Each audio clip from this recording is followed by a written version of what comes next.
Bienvenue à tous. Merci d'être nombreux à ce symposium sur la DRL et le contrôle myopie.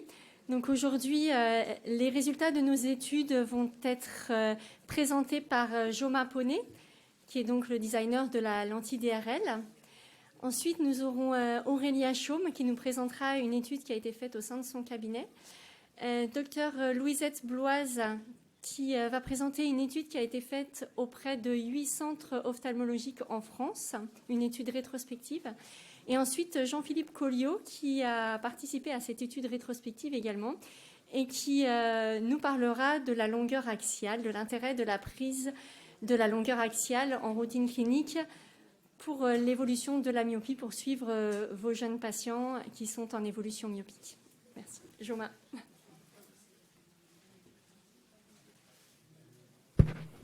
Merci Catherine. Et voilà.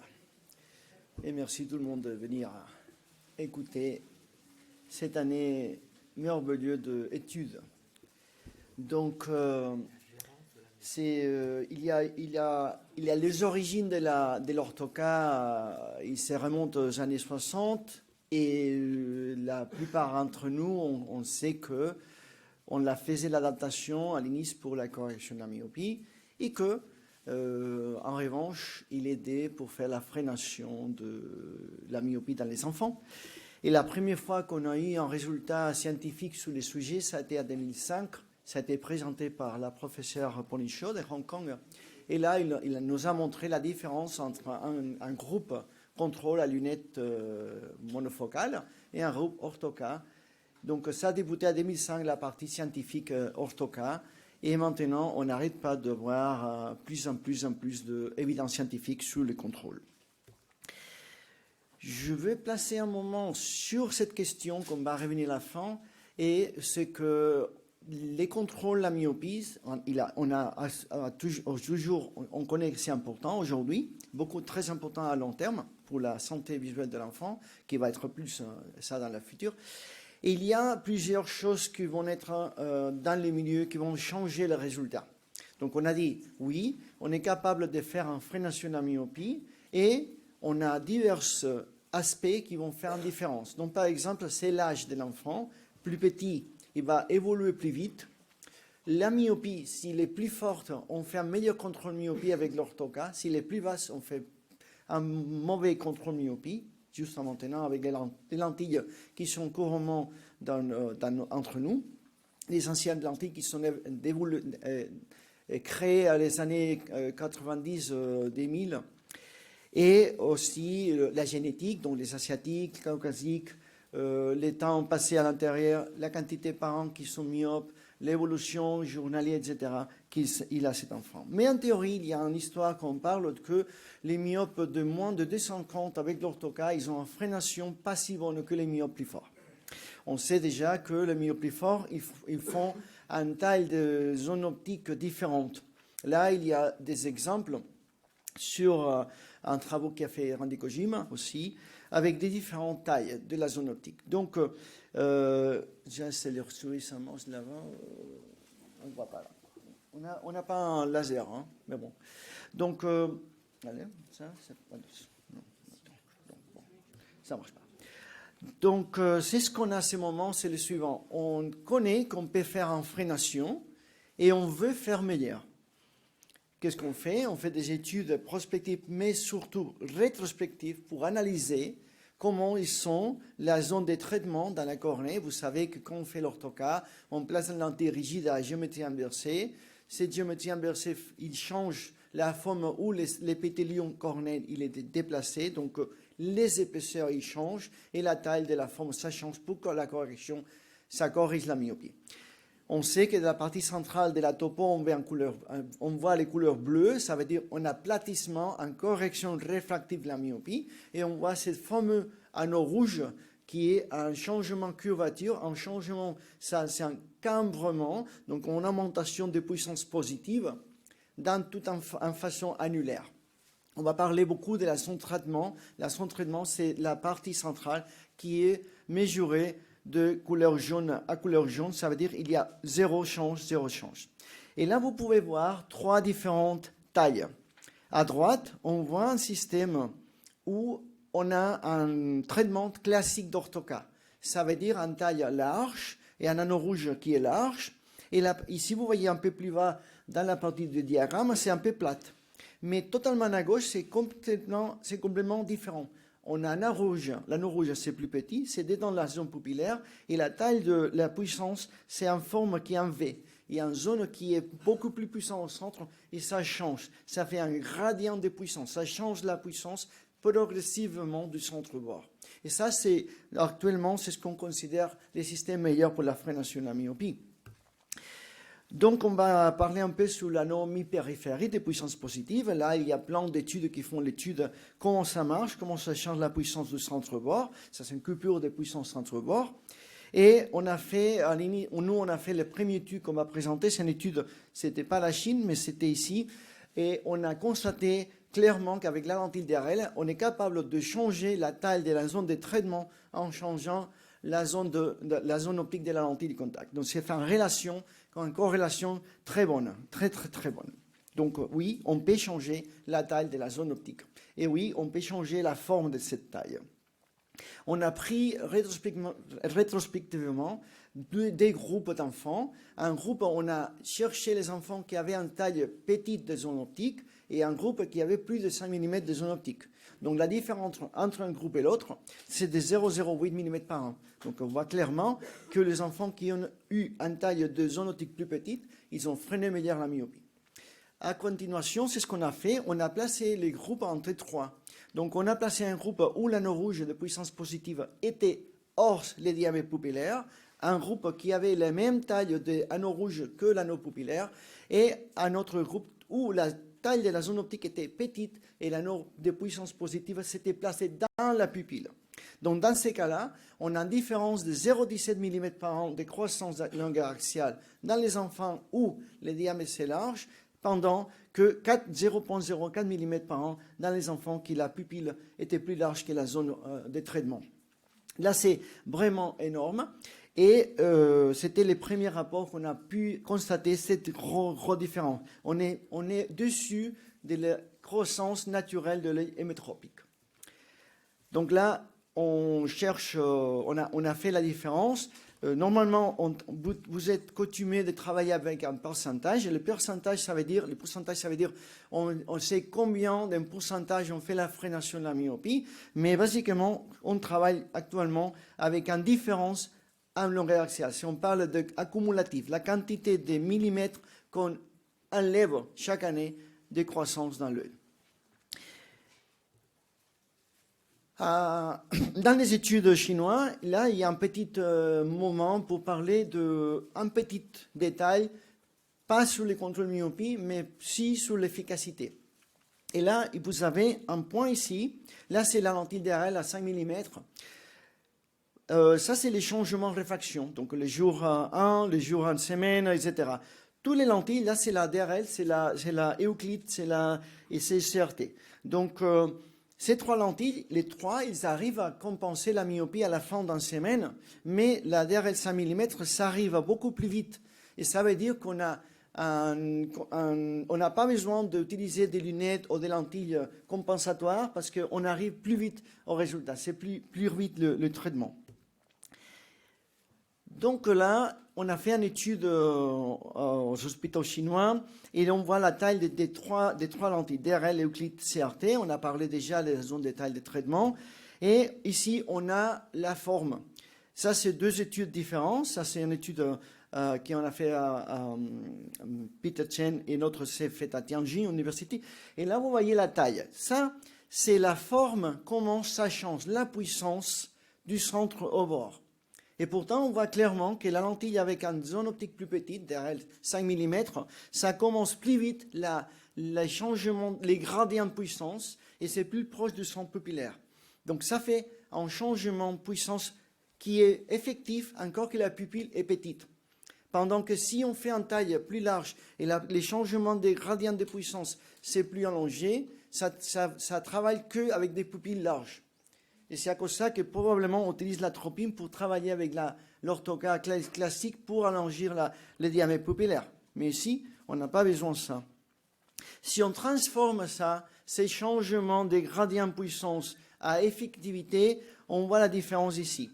Et là, on a la différence entre les trois lentilles. Il faut savoir ici qu'on est en train de comparer par première fois entre trois lentilles différentes. On n'est pas un groupe contrôle lunettes ici. Donc, toutes ces lentilles orthocales-là, ils font contrôle myopie. La pire d'elles, il fait un contrôle myopie 50%. Donc, la DRL, là, on arrive autour de 85% d'efficacité, plus ou moins.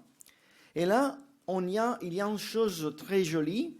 Vous voyez à gauche les diagrammes, comme dans les enfants qui ont une myopie entre moins 1 et moins 250, ils ont un bénéfice de contrôle. Ça, c'est les changements de longueur axiale annuelle. C'est beaucoup moins que les autres lentilles conventionnelles qui ont un diamètre dans une optique 6 mm large.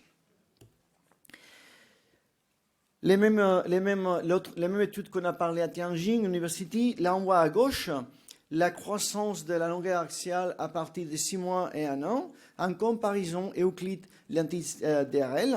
Là, c'est plus ou moins 53% plus d'efficacité. Donc, il faut rappeler, à droite, vous voyez les graphiques de combien ça augmente un groupe à lunettes chinois.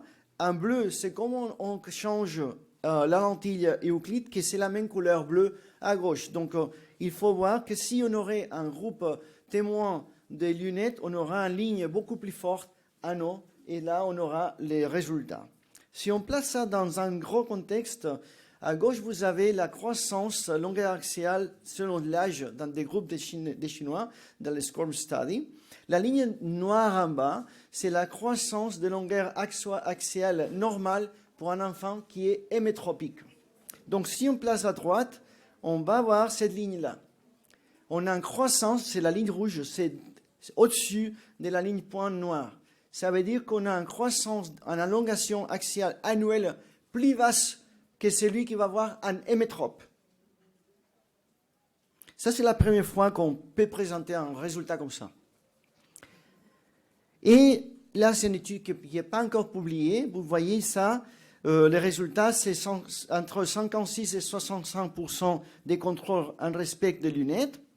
Mais une autre fois, là, à gauche, les groupes de 20 myopes, vous voyez, il y a la lentille noire, c'est la DRL. On a une croissance minimum en respect des groupes à droite, que c'est la lentille souple. Dans les myopes bas, si on va on regarde, je ne sais pas si les souris, je crois, ah oui, ça bouge là-bas, ouais, d'accord. Donc, vous voyez que j'ai les souris sur la lentille 6.2, ça c'est Euclide. Et si vous comparez la quantité de longueur axiale à la fin de l'année contre la lunette, il n'y a pas de différence statistique. Donc, dans les groupes des bas myopes, en lentille conventionnelle avec un diamètre zone optique de 6.2, il n'y a pas de différence. Ils ne contrôlent pas la myopie. C'est ce qu'on a parlé à l'inice. Les myopes qui sont faibles, avec des lentilles conventionnelles inventées aux années 90 pour la correction de la myopie, on n'obtient pas une bonne correction, on n'obtient pas une freination. Pendant que si on fait une modification de l'optique de la lentille de contact, on obtient un résultat consistant, indépendant de la quantité de myopie à traiter. Et là, c'est vraiment fort et très important pour vous présenter ces études aujourd'hui. Donc voilà, on est prêt pour... il y a plein d'études que vous pouvez lire sur Internet. C'est une année extraordinaire. On a fait 6 articles en total cette année, c'est énorme. Et tous, ils font une convergence sur le même résultat qu'on va avoir tout de suite avec les prochains intervenants. Je vous invite à continuer à écouter les super résultats qu'on a eus en France. Et voilà, quelques questions. Si vous voulez, en question maintenant, et sinon, faites toutes les questions à la fin, comme vous voulez. Merci.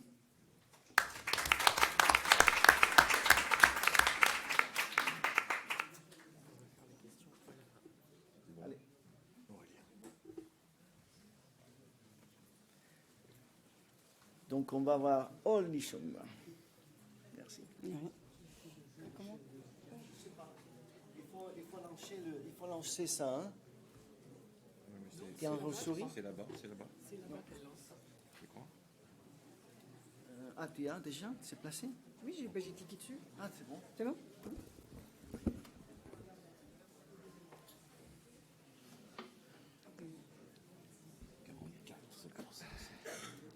Je suis là. Donc on va revenir un peu en France. Donc je suis le docteur Aurélia Chaume, je suis installée à l'Axou en libéral. Et je suis maître de stage universitaire. J'ai donc des internes qui viennent tous les 6 mois en stage dans mon cabinet. Et j'ai proposé à une de mes internes, qui est le docteur Roland, de mener une étude au sein du cabinet pour comparer un groupe de patients enfants traités en orthokératologie et un groupe d'enfants en lunettes uniquement.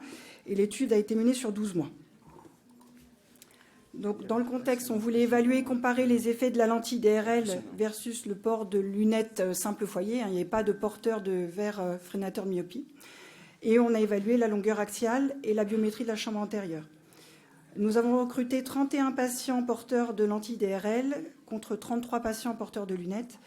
Et au final, 48 patients ont pu être analysés, dont 25 porteurs de lentilles DRL et 23 porteurs de lunettes, tous âgés entre 7 et 17 ans. Cette étude était rétrospective et non randomisée.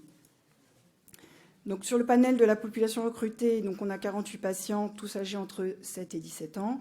En diminuant un petit peu l'échantillon, on a réussi à équilibrer les deux groupes pour pouvoir les comparer. Donc, en moyenne, ils avaient 12 ans dans les deux groupes. La myopie était autour de -2, -2,50, avec un léger astigmatisme. La longueur axiale était autour de 24,6 dioptries et une épaisseur de cornée centrale autour de 547-549. Donc, il y avait 15 jeunes filles, 10 garçons dans le groupe DRL et 9 jeunes filles et 14 garçons dans le groupe lunettes.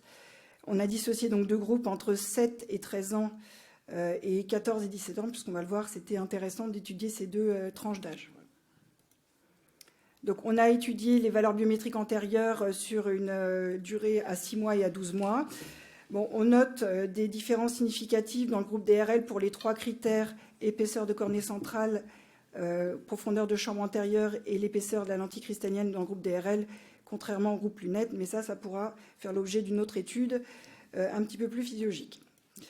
Ce qui nous a surtout intéressé, c'est comparer l'évolution de la longueur axiale dans les deux groupes. Et on voit sur la courbe, avec les deux courbes, qu'il y a une nette différence entre les deux groupes, puisque le groupe en rouge DRL, on voit que la progression de la longueur axiale est vraiment minime par rapport à un groupe d'enfants traités en lunettes seules. Donc on a comparé, comme je vous disais, entre deux groupes, les différences entre le groupe 7 et 13 ans et 14 et 17 ans, et les différences étaient vraiment significatives.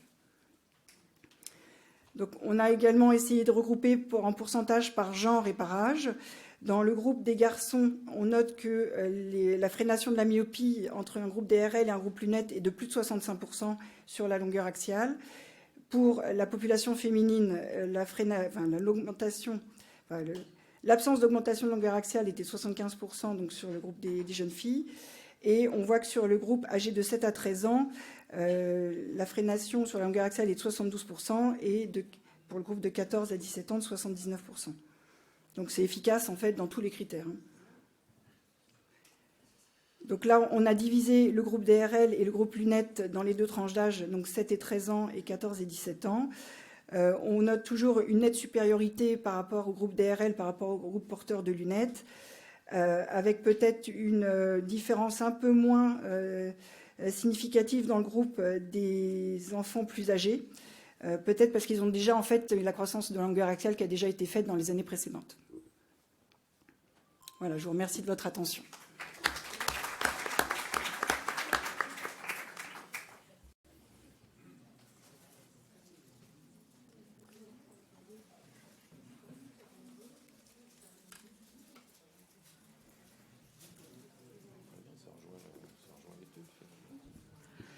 Bonjour à tous. Je vais vous présenter donc, et d'ailleurs j'en suis fière de vous présenter cette étude qui a été faite en France. C'est une des premières études françaises sur l'efficacité de la lentille DRL comparée aux lunettes. Elle a regroupé 8 cabinets d'ophtalmologie donc sur notre territoire Et cette étude est une étude rétrospective. Je peux vous dire qu'une étude rétrospective, c'est quand même assez compliqué parce qu'il faut récupérer toutes les données. Voilà, si on n'a pas une petite main pour nous aider, ça prend du temps. Mais c'était intéressant et le résultat obtenu était quand même intéressant et ça a fait ressortir ce qu'on ressentait nous-mêmes, c'est-à-dire l'efficacité de la lentille par rapport à la lunette simple. Donc tous les patients qui ont été regroupés entre janvier 2016 et juin 2020, des patients de 7 à 17 ans avec des myopies inférieures à 7 dioptries, des astigmatismes inférieurs à 4 et sur 2 ans de suivi avec un contrôle à 1 an. Les données qui ont été récoltées, ça a été la réfraction, les résultats visuels et si c'était possible, la réfraction avant l'intégration dans l'étude, donc 6 mois avant. On ne l'avait pas toujours parce que parfois les patients nous sont adressés spécifiquement pour l'orthokératologie, donc on n'a pas les antécédents précédents.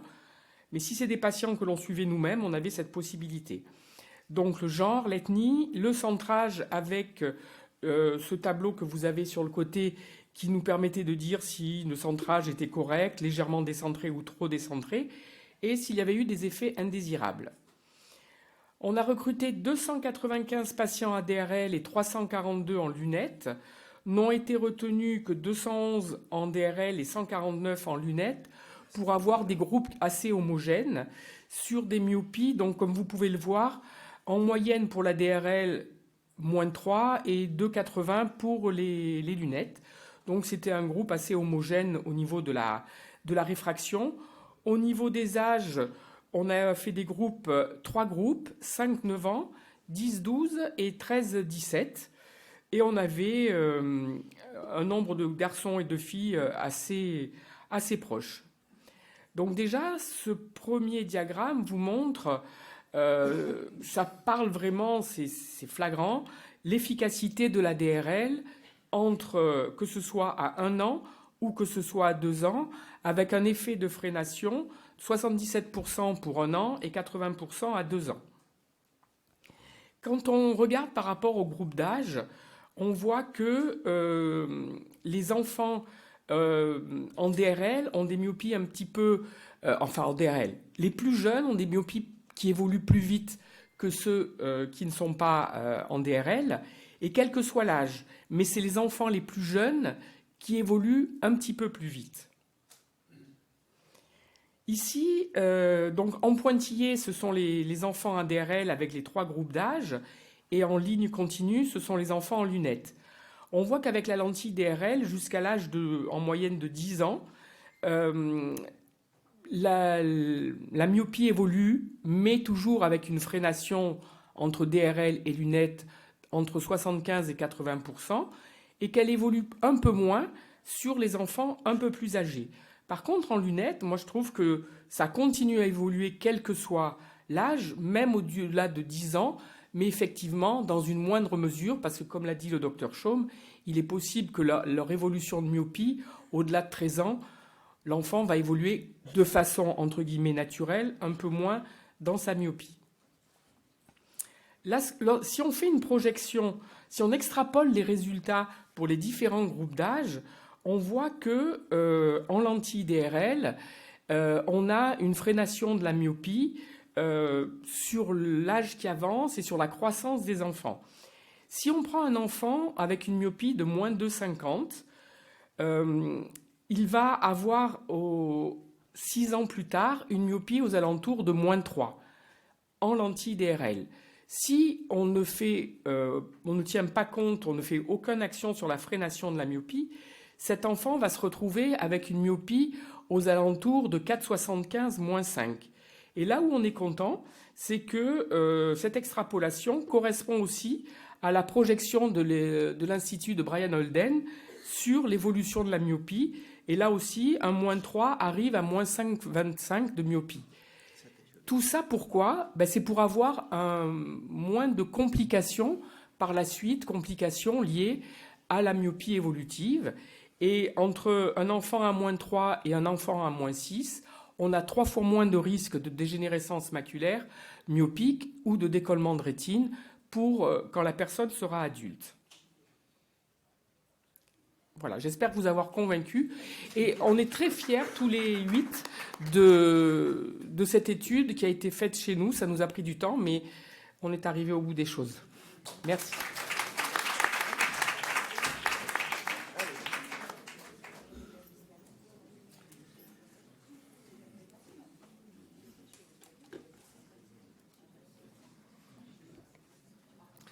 Alors, je vais vous parler de la longueur axiale et de l'intérêt de la longueur axiale.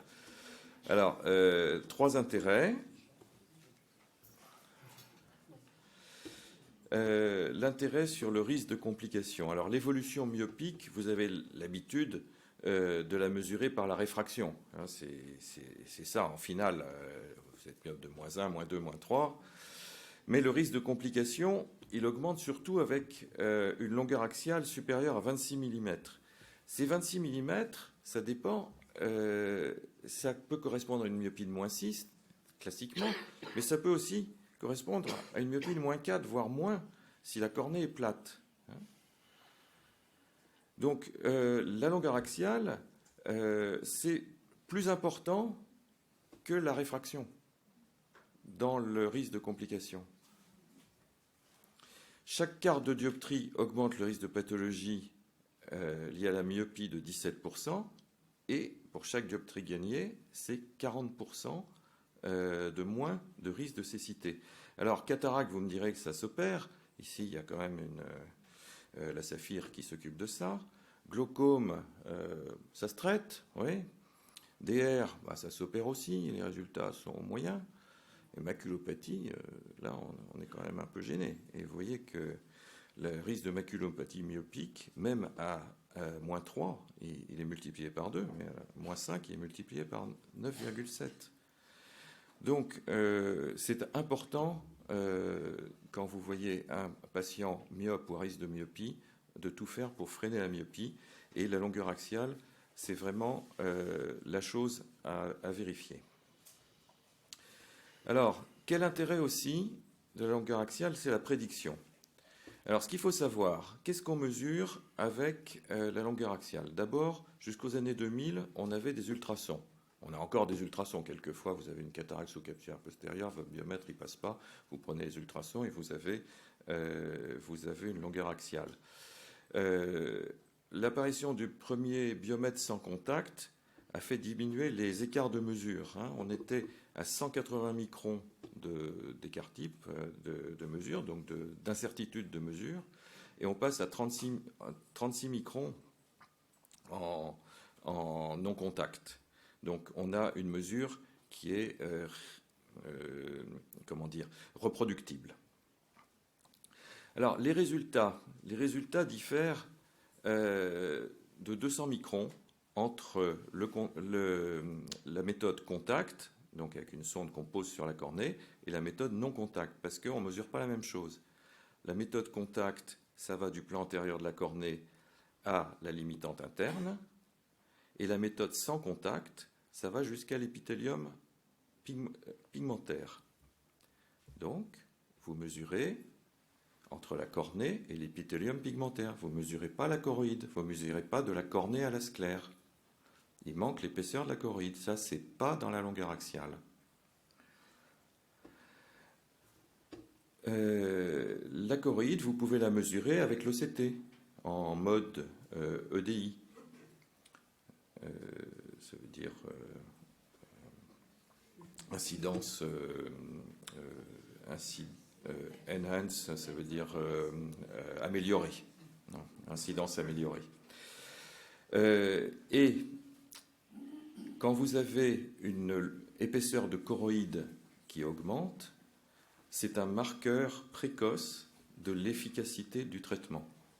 Donc, vous mesurez votre choroïde avant le traitement, avant d'avoir mis des verres de lunettes, des focalisants, une lentille, des RL, entre autres, ou même de l'atropine, et vous mesurez 15 jours après. Et si la choroïde a augmenté, eh bien, ça veut dire que ça va marcher. C'est la turgescence choroïde. Et quelquefois, vous apercevez que la longueur axiale diminue. Alors la longueur axiale diminue, c'est pas l'œil qui se ratatine, c'est parce que à distance cornée sclère égale, si la longueur axiale diminue, ça veut dire que la choroïde est devenue plus épaisse. Je vais vous présenter le cas de Margot qui a 9 ans, que je vois pour une myopie évolutive, qu'on m'envoie pour une myopie évolutive, -2, -1,50, 0,75 dioptrie en moins d'1 an. On lui met une lentille, donc la lentille, là, elle est bien adaptée. Et on lui fait son épaisseur choroïdienne. Donc 125 microns en février et 181 microns en novembre. Donc elle a augmenté de 50% l'épaisseur choroïdienne. Et l'évolution en 9 mois n'a plus été que de 0,25%, alors qu'elle était de 0,25 dioptrie, alors qu'elle était de 0,75 dioptrie. Alors, mesurer une choroïde, c'est pas facile parce que c'est pas automatisé. Il faut que vous vous mettiez en mode EDI, bien sûr. Il faut que vous alliez prendre le caliper pour pour le mettre bien perpendiculairement au plan rétinien et que vous le mettiez vraiment là où il faut. Enfin, là, ça se voit, la choroïde a changé d'épaisseur. Et puis, troisième intérêt de la longueur axiale, c'est la levée du doute. Vous savez que quelquefois, vous revoyez un patient en orthoca dont la réfraction ne correspond pas. Par exemple, vous avez une évolution de -0,75, alors que, normalement, ça ne devrait pas évoluer autant. Donc, vous allez vous dire, est-ce que c'est la lentille qui est un peu trop vieille, qui s'est déformée, qui ne marche plus? Est-ce qu'il y a quelque chose qui ne va pas? Ou est-ce que c'est vraiment la myopie qui a augmenté? Et bien pour ça, vous refaites la longueur axiale. S'il n'y a pas de différence de longueur axiale, c'est qu'il y a un problème avec la lentille. Vous allez changer la géométrie de la lentille. Et s'il y a une différence, là, c'est qu'il y a une réelle évolution myopique. Alors, à quel âge proposer les systèmes freinateurs? D'abord, qu'est-ce qu'on a? On a des lentilles d'orthoca standard. Comme disait Joma, elles ont été faites pour compenser la myopie, pas pour la corriger, pour la compenser, mais pas pour l'évolution myopique. Celle-là, c'est un effet secondaire, la freination myopique, et c'est 33 à 60%.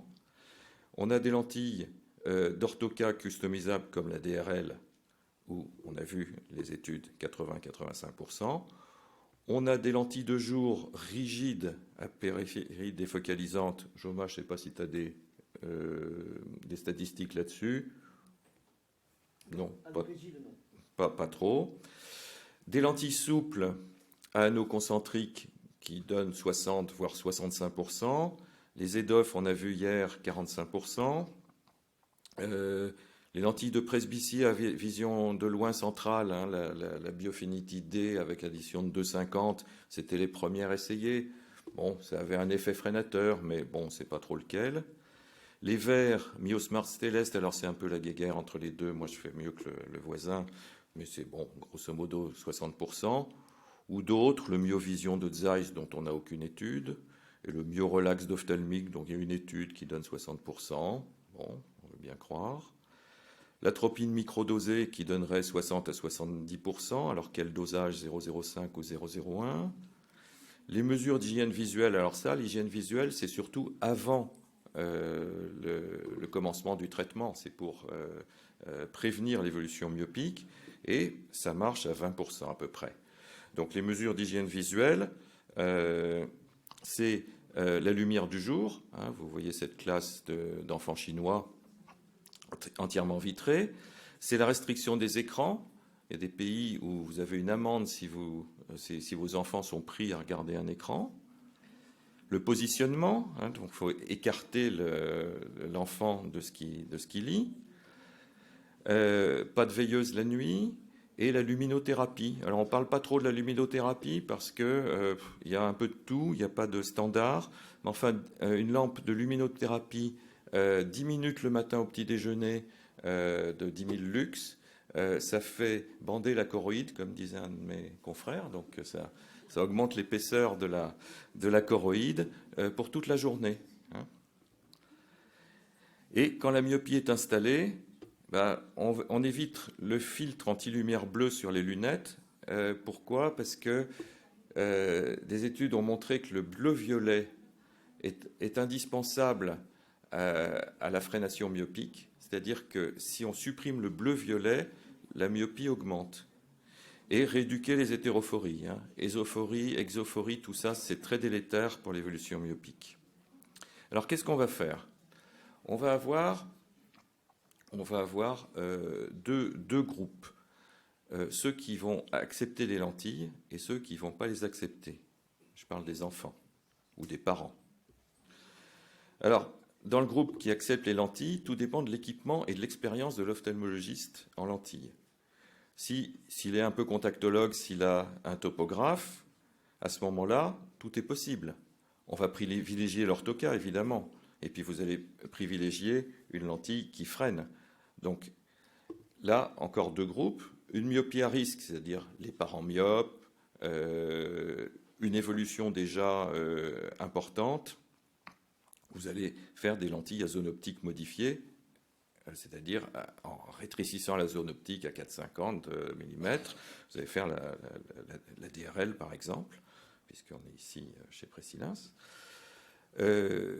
Si le risque évolutif est plus faible, vous pouvez faire toutes les lentilles d'orthoca, vous pouvez tenter le coup. Il faut que tout le monde vive. S'il y a un échappement, à ce moment-là, vous rajoutez de l'atropine, 0,01 ou 0,05. S'il y a un échappement, je vous conseille plutôt la 0,05. Alors là, il ne s'agit pas de diminuer l'anneau rouge, mais il s'agit d'augmenter le diamètre pupillaire pour qu'il passe au-delà de l'anneau rouge. Donc ça revient à peu près au même. Si vous êtes ophtalmologiste non surspécialisé, c'est-à-dire si vous n'êtes pas contactologue dans l'âme, vous pouvez quand même faire des lentilles souples, parce que ça demande moins de matériel et que la surveillance est plus simple. Alors vous avez la MySight, la Bloomday, la Milo, la myopique, et s'il y a un échappement, parce que le problème des lentilles souples, c'est pas que ça marche pas, ça marche bien. C'est que c'est des lentilles qui sont mises dans la journée, sauf que quand il y a piscine, on ne les met pas, ou quand on va chez la grand-mère, on ne les met pas, ou il y a plein de circonstances où on ne met pas ces lentilles. Et à ce moment-là, il faut mieux le coupler d'ailleurs avec un verre défocalisant. On mettra les lunettes défocalisantes, donc comme ça il y aura plus de temps passé avec un système défocalisant. Mais en lentilles souples, s'il y a un échappement, là aussi vous allez rajouter de l'atropine. Et puis, si l'enfant n'accepte pas les lentilles, soit qu'il est trop jeune, un enfant de 6 ans, c'est pas facile de lui faire de l'orthoca. J'en ai quelques exemples à 6 ans, mais vraiment, il se compte sur les doigts d'une main. Vous allez faire le verre MyoSmart. Alors, le verre MyoSmart dit qu'il a l'agrément HAS, ou le verre Stellest dit qu'il est mieux que l'autre. Enfin, bon, bref, je reviens pas là-dessus. Pas d'évolutivité, c'est bien. Vous surveillez la dioptrie, vous surveillez la longueur axiale. Évolutivité, vous allez rajouter de l'atropine. Et puis, il y a une histoire d'âge aussi. Les enfants petits, 7-8 ans, ils vont être en vert en première intention. Et puis, si on voit que ça dérape un peu en vert, à chaque fois qu'on les voit, c'est-à-dire tous les 6 mois qu'on leur refait leur longueur axiale, eh bien, on leur reparle de lentilles. Et puis, finalement, ils viennent en demandant la lentille. Donc, vous voyez ce schéma de stratégie freinatrice. Et voilà pour ma partie. Maintenant, c'est la partie question.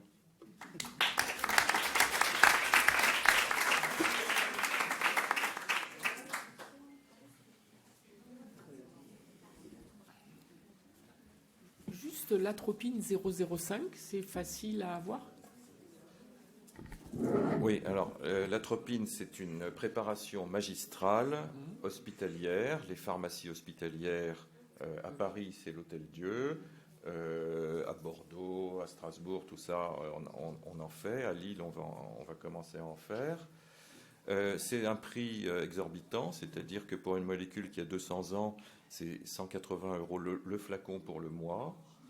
c'est pris en charge par la sécurité sociale à 100% C'est pris en charge. avec la carte vitale, mais pour la société, quand même, ça fait un coût annuel qui est dément pour une molécule qui a 200 ans. Mais bon, c'est assez facile à obtenir, sauf que maintenant, comme c'est une préparation magistrale et que les préparateurs n'ont que 2 mains, c'est 2 mois de délai. Tout ce qui habite proche de l'Espagne, il peut croiser la frontière et avoir entre 12 et 20 euros le flacon.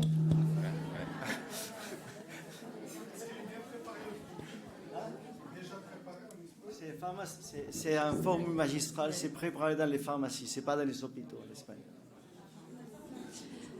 Bonjour, j'aimerais savoir le mécanisme de l'augmentation de l'épaisseur choroïdienne. Ah, le mécanisme, tu le connais, toi? Non. C'est une bonne question. C'est une belle question, là.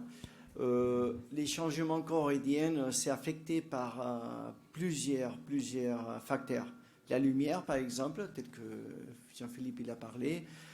Si on voit un coca, on voit un café, on voit un changement. Donc, c'est vraiment élusive.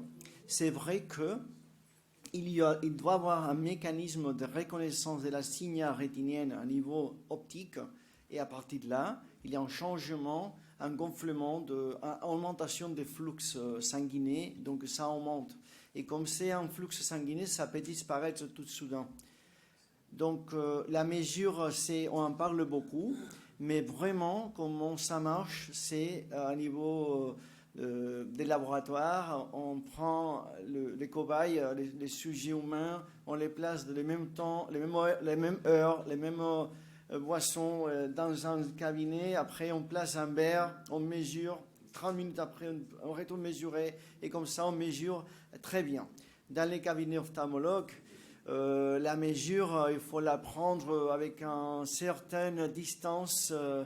Et en plus, la mesure, c'est pas automatisé. Donc, bon, l'appareil de Topcon, oui, il y a une automatisation avec une mesure par secteur de l'épaisseur choroïdienne. Mais il ne marche pas terrible parce que l'appareil, il se trompe aussi dans la ligne. Donc, on verra dans le futur peut-être plus d'infos sur ce sujet. En fait, ma question, c'était l'effet de le freinage de la myopie. Donc, quand vous mettez cette lentille, vous avez dit 2 semaines après, on va assister à une augmentation de l'épaisseur. Donc, voilà, la relation entre cette lentille et l'épaisseur choroïdienne, c'est ça que je voulais savoir. On va faire une autre... OK, on peut aller dans la théorie. La théorie, c'est que quand on fait un changement de l'optique oculaire, et spécialement si on génère des images, on impose un double foyer ou triple foyer, donc des images qui sont focalisées dans la fovea et des images qui sont en front de la rétine. Là, il y a une reconnaissance de ce signal et une cascade biochimique et la choroïdite, normalement, il gonfle. Là, c'est la théorie, l'explication. De l'autre côté, c'est dire qu'est-ce qui arrive dans la vie. Donc, on constate qu'on a un changement d'épaisseur choroïdienne. Et peut-être la théorie, c'est ce que je vous ai raconté tout à l'heure, ou peut-être dans 5 ans, on aura une autre histoire sur ça. Mais comme tout le monde connaît que ça arrive, quand on voit un changement choroïdien ou une réduction de longueur axiale, là, on sait qu'on est dans le bon chemin pour le futur. On a déjà fait des corrélations entre changement de longueur axiale, amincissement et augmentation choroïdienne, et à long terme, en réduction, en bonne freination de la myopie. Donc, on sait que ça arrive et on peut utiliser. Et c'est pourquoi, là, c'est une discussion intellectuelle plus profonde et peut-être on ne va pas y arriver. Je ne sais pas si Jean-Philippe veut ajouter quelque chose. C'est bon. S'il vous plaît, c'est par exemple, on reçoit au cabinet un enfant qui a par exemple 3-4 ans pour la première fois. Et il a une myopie. Est-ce qu'on doit le revoir pour décider de commencer le traitement pour la freination ou bien on démarre la freination d'emblée? Ça, c'est de 1. Et... Alors, pour répondre au 1, ouais, merci. 3-4 ans avec déjà une myopie, ça va être une myopie de -15 à l'âge adulte. Donc, oui, La réponse est oui, sans contexte. Alors, on ne va pas lui mettre une lentille. Hein, on va faire les verres. On va lui mettre les verres et éventuellement l'atropine. D'accord. Et l'atropine, c'est quelle dose? C'est 0,01, 0,05 et à quel rythme d'instillation et combien de temps? Alors, c'est le soir, une goutte pour le rythme. Le soir, Alors, une goutte tout le temps. Alors, on peut mettre le matin, mais les études, c'est plutôt le soir. Hein. Le matin, ça peut être plus gênant au niveau de l'éblouissement. Voilà. Hein, le soir, quand même, c'est un peu moins gênant sur ce plan-là. Alors, 0,01 ou 0,05, l'étude LAMP là, qui mesure qui a mesuré les deux est plutôt en faveur de la 0,05. Et cet enfant de 3 ans qui est déjà myope, je pense que la 0,05 est plus indiquée que la 0,01. La 0,01, c'était... En fait, la 0,01, au début, on avait mis ça comme placebo. C'était le placebo, c'était la 0,01 pour mesurer l'efficacité des autres dosages d'atropine. Et on s'est aperçu que la 0,01 fonctionnait. Donc le placebo n'était pas un placebo. Donc on a gardé la 0,01. Mais à long terme, les études Atome 1, Atome 2 et LAMP, là, qui sont les études Princeps, enfin les grosses études sur l'atropine, ont montré que quand même 0,05 n'avait pas d'effet rebond, ou très peu, n'avait pas trop... Enfin, c'est individu dépendant, mais certains sont gênés avec la 0,05 parce que ça dilate et il y a une cycloplégie, mais ils sont très rares, et c'était à peu près le même pourcentage qu'en 0,01. Donc c'était pas trop gênant, et on conseille maintenant la 0,05 quand il y a une évolution. 0,01, c'était le dosage. Alors, la 0,025, on se demande, mais on n'est pas... D'abord, les pharmacies ne font pas la 0,025. Ok, s'il vous plaît, c'est pour combien de temps la durée? Minimum 2 ans. Minimum 2 ans, non-stop tous les jours. Non-stop tous les jours. Merci. J'ai une question. Ouais, sur la question de l'atropine,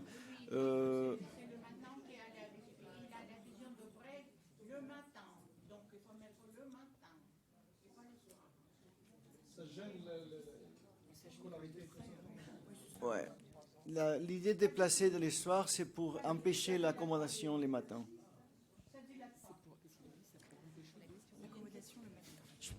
J'avais une question.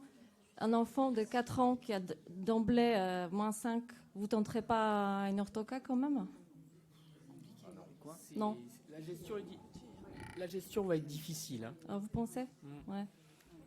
Bon, alors... Enfin, moi, j'ai envie de tenter, mais... vous pouvez... elle a des antécédents familiaux. Elle a déjà, dans la fratrie, il y a déjà une fille, plus grande fille, qui est équipée en orthoca. Mais bon, elle est petite, quoi. Alors, Donc, on fait pas mal d'orthoca, mais on n'est pas des fous furieux de l'orthoca quand même. Faut raison garder. Il faut aussi voir les risques d'une lentille portée la nuit, qui sont un peu supérieurs aux risques d'une lentille portée le jour. La tolérance d'un enfant, alors, en règle générale, l'enfant tolère bien, mais c'est la pause qui va donner lieu à tout un tas de... ah non, encore, attends un peu, encore, voilà. Et ça va durer une demi-heure, la pause, par œil, le soir. Donc les parents, ils vont pas tenir, là. Ils vont pas adhérer. Oui. Pourquoi il faut... Ah, bonne question. J'ai parcouru tout Medline parce que j'ai fait un article dans le MC là, sur l'orthoca, la frénation myopique. J'ai pas trouvé de risque sur de l'atropine microdosée, des risques généraux de l'atropine microdosée, mais on n'est pas à l'abri d'un accident.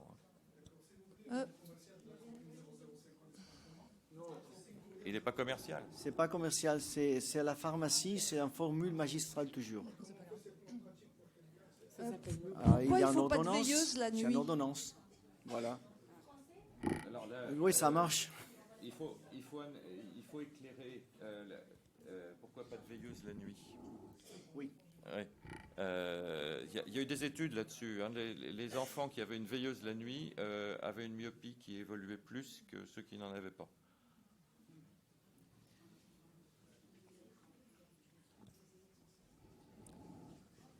Sur la question atropine, il faut tenir en compte que les couleurs de l'iris, ça va changer l'effet.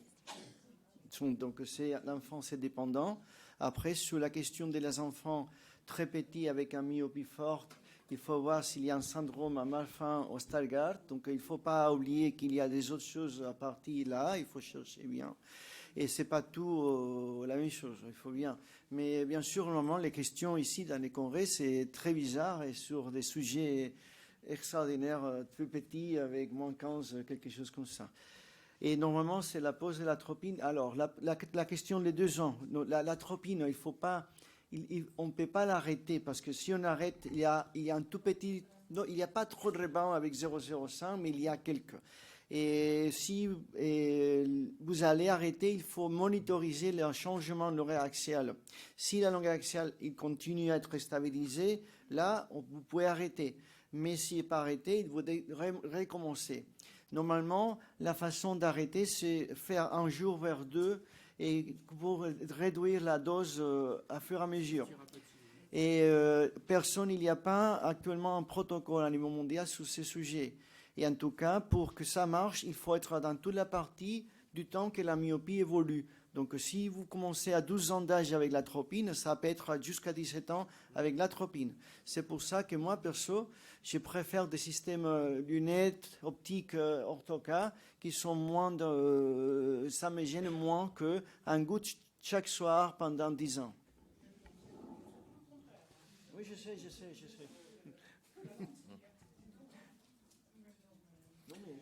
Et actuellement, les flacons ne sont pas sans conservateur. Hein. L'atropine qu'on vous livre est conservée hein, dans les flacons, et c'est des flacons d'1 mois. Joma, oui. L'atropine seule a prouvé autant d'efficacité que les systèmes optiques? Seule, hein, je parle. Toute seule? Oui. Là, c'est une belle question.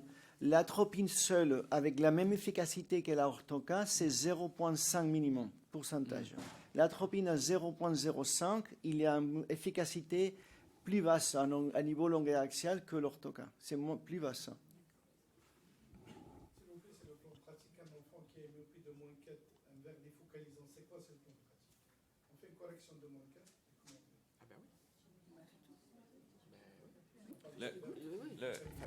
Le verre défocalisant, s'il a une myopie de moins 4, on lui met un verre de moins 4.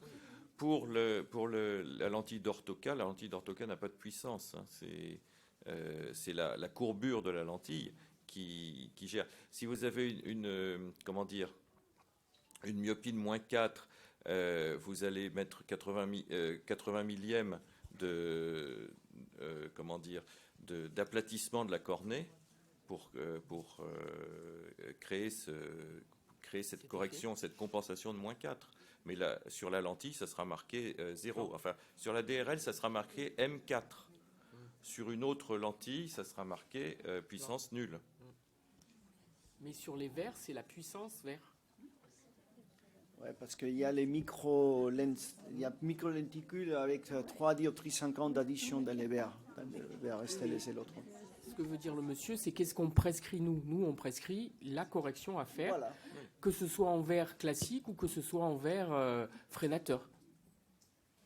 Alors, en lentille souple, par contre, il faut tenir compte de la distance vers-œil. Si vous avez moins 6, vous n'allez pas mettre une lentille souple de moins 6. Il y a la distance vers-œil qui joue. Donc, vous allez mettre moins 5,50 par exemple. Par contre, la lentille souple Bloomday, par exemple, là, il faut augmenter la correction myopique. Donc, ça sera peut-être moins 6,25. Et ça, vous ne le trouvez pas tout seul. Il y a des logiciels qui vous aident à faire l'adaptation.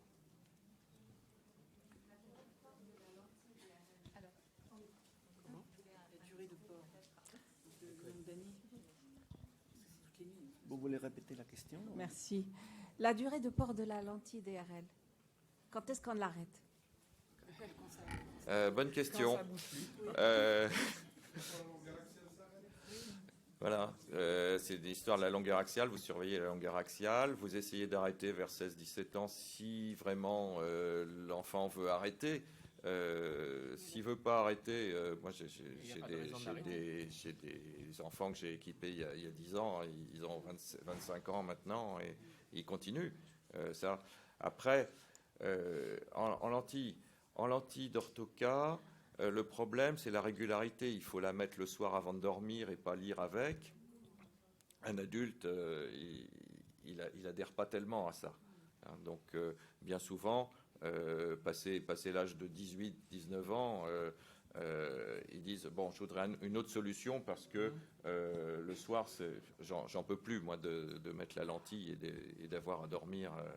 Après, tout dépend de leurs activités dans la journée, mais je dirais qu'au départ, on met des lentilles d'orthoca dans l'idée de freiner l'évolution de la myopie. Mais après, on peut continuer, même si on est jeune adulte, à porter des lentilles d'orthoca pour convenance, parce que les gens sont contents de ne rien avoir dans la journée et de pouvoir faire toutes les activités qu'ils veulent. Mais si c'est pour la freination de la myopie, eh bien, il y a des études qui montrent que la longueur axiale, elle peut évoluer même jusqu'à 24 ans. Donc, c'est que le facteur maintenant mesure de la longueur axiale qui pourra nous dire si sur 1 an, 2 ans, elle évolue pas, on peut se permettre éventuellement d'arrêter si la personne est demandeuse. Mais s'ils sont bien avec leur système, je ne vois pas pourquoi on arrête. Ouais. Et il faut rappeler qu'en 10% de la population, il va encore augmenter à 30 ans d'âge. Oui, aussi. Et ça veut dire que pour les patients qui veulent une chirurgie réfractive, vous attendez combien de temps avant de leur dire La stabilisation. Alors, la stabilisation, évidemment, pendant 2 ans. Alors, ce qu'il faut savoir sur la chirurgie réfractive, parce que le cas se pose souvent de patients qui sont sous orthoca et qui disent « moi, je veux me faire opérer maintenant ». Au bout de combien de temps, sans la lentille, on va les envoyer au chirurgien, on va les opérer si on est chirurgien soi-même.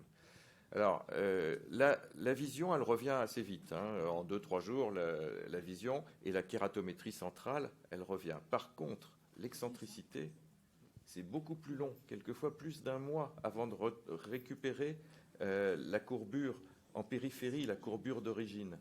Quelquefois, c'est 2 mois. Donc, ce que je propose, moi, c'est de repasser en lentille souple pendant au moins 2 mois avant de reprendre les mesures préopératoires pour la réfractive. Je ne sais pas si...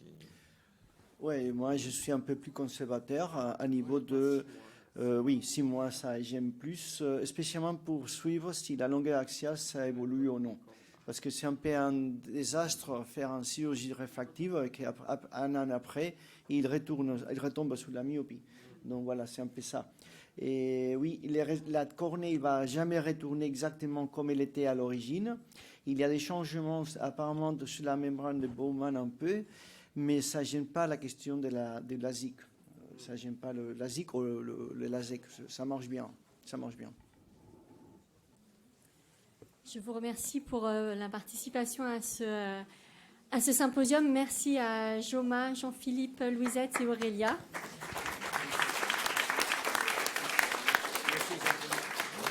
Et n'hésitez pas à nous retrouver sur notre stand. Bonne fin de journée. Alors, la madame qui fait la profil le matin. Ah oui, merci. Là, c'est un verre. Ça va ? Alors, oui, c'est que...